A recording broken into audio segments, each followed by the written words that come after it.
So this is my review for Narrable. Overall, I thought the tool was very easy to use and very intuitive. I signed up using Facebook, which is very easy, but I would recommend that students use email. Additionally, the share feature is not something I'm the biggest fan of. For personal use, I can see the merits of it, but I wouldn't want students to share their things on Facebook.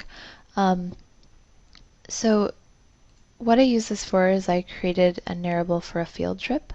I was very happy that there are very easy support features. So for example, there's a support tab over here, and then a tutorial came up when I created the first Narrable, which was very nice. Again, with the connection to Facebook, it was extremely easy to add photos. The fact that it simply imported photos from Facebook was really helpful. Again, for educational purposes, using students' personal Facebook could run into problems, but again, there's also the feature for uploading photos.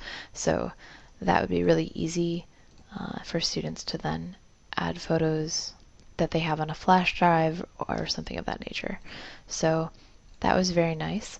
So initially I thought of the implementation of students could describe a field trip.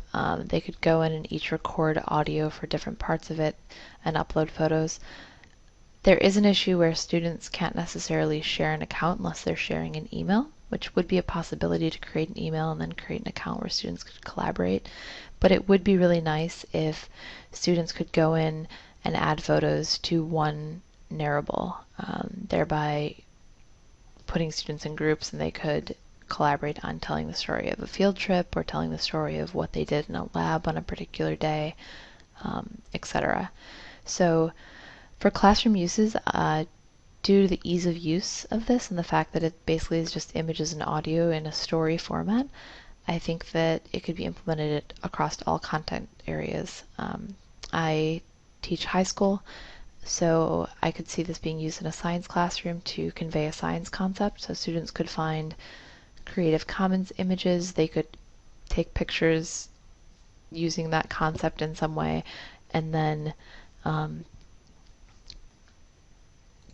tell the story using the audio. So that would be really a good way to have students present their knowledge, and they could prepare it beforehand, so there's not necessarily the intimidation factor of standing up before the class and having to present. This is just another presentation format. Additionally, I thought for history this would be great because students could find, again, Creative Commons images and tell the story in their own words. So the fact that this is a narrative works really well, and the fact that it's so intuitive. The only part that I think was missing was primarily the fact that students are not able to go in and collaborate together. That would be really nice. I did encounter some issues with resizing photos, so it was a little wonky at times when I tried to move photos around and resize them, but overall it worked quite well. So it took a little bit of trial and error, but the resizing feature did work out quite nicely. So I think this tool has a lot of applications, and the ease of use makes it quite valuable.